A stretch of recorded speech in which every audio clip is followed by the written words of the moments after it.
And I'm at Kentucky Kingdom again. I do not have a season pass this year, so I don't get free parking. However, one little trick, if you stay at one of the hotels that's along the road down here, real easy walk. It's like nothing at all. If you're used to walking around amusement parks all day, this walk will be nothing to you. I know that parking charge is not much compared to some other places. The Six Flags charging $25, $30, $40, whatever to park. Kind of crazy. And here it's what, $10? If it went up, it's probably $12, I don't know. But that's nothing compared to some other places, but still, it's an easy walk. I'm here for one day, gonna spend the entire day here. Staying at that hotel last night and tonight. So just got my 50% off daily ticket with my Silver Dollar City season pass. With tax came out to $29.15. Not bad. Especially since I'm only gonna have one day here this year. If I had a chance to get more, I would have done the season pass because its prices are so reasonable here. Yeah, there's my third favorite ride in the park. That's your third? Retired now. Well, no, my third favorite coaster in the park. The drop tower is my third favorite ride. There goes the Super Loop coaster. Now we're heading to Storm Chaser. 2 train ops on Lightning Run, 2 train ops on Storm Chaser. Such a beautiful sight.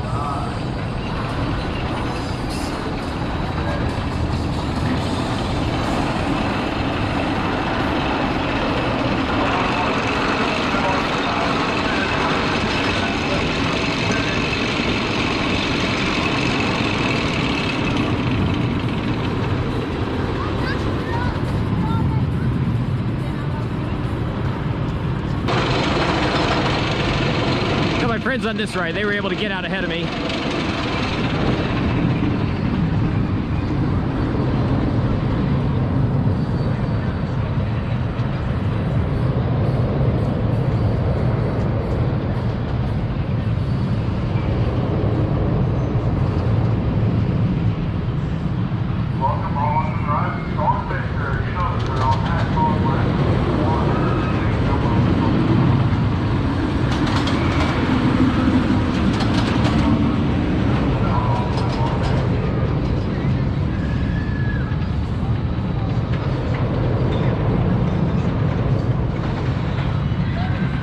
Done one ride in the front row and it is riding insane as usual. That is why this is a top 10 coaster for me out of over 600. And that is why this is my favorite roller coaster in this region of the country. Better than anything at Kings Island, better than anything at Holiday World. Yes, I said it.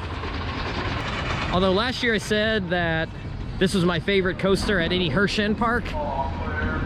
But then I got back on Lightning Rod and it was running incredible. So I think Lightning Rod edges this one out. This right here in the front, it is so powerful and sustained.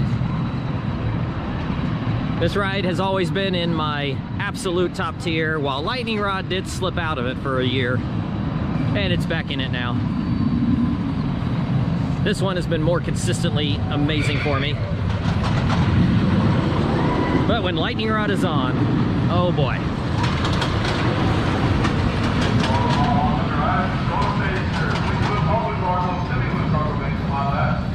Now my 2020 rides during Keys to the Kingdom on this were not as strong, but it wasn't as big of a drop-off as Lightning Rod's 2021 rides. So after 10 rides in an hour and a half, I need a break. Did 5 rides in the front car, 5 rides in the back car. I do think the front is best. The back has advantages on a couple of the elements, including I think the Trick Track double up's better in the back. And just in case you have been to this park before and then have been able to get like 2 rides in a row, they are following Silver Dollar City and Dollywood now. It's the Hershend thing. 1 ride only, then you got to walk around. Even if there's nobody all in the station, you have to walk around. I figured that would be coming here because I did get to do some re-rides in 2019 and 2020. I figured that would go away, and it did, but that's okay because it's not that far to walk around anyway. I've done Thunder Run in the front and the back, but not the very back.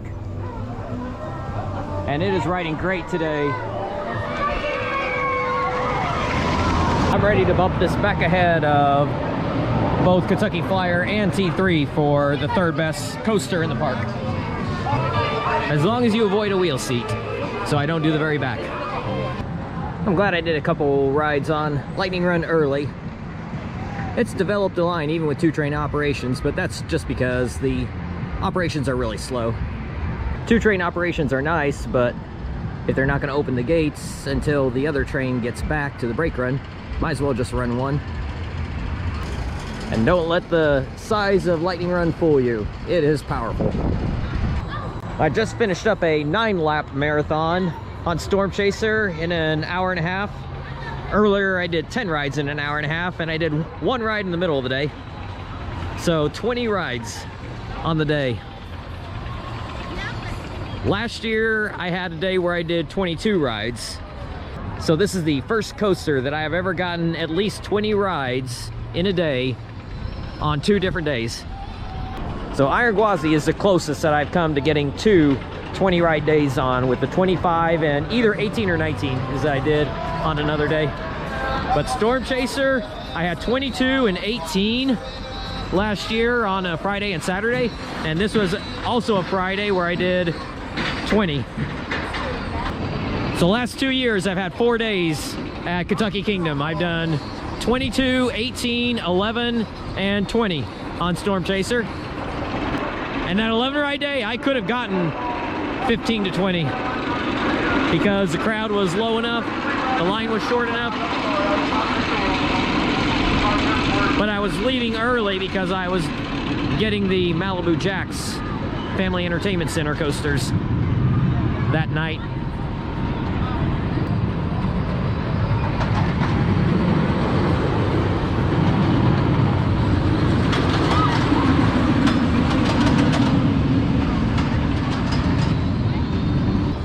Did 4 on Thunder Run, 4 on Kentucky Flyer, 1 on Roller Skater. Here comes Thunder Run.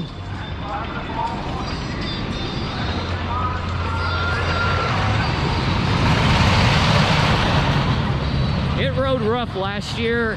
It was riding pretty good today, only if you're on a wheel seat. I did do 1 ride on a wheel seat, the very back, and that one wasn't so good. It wasn't terrible though.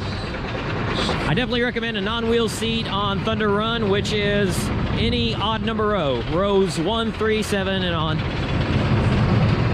Stay away from the even number rows, unless you want it to be a little rougher.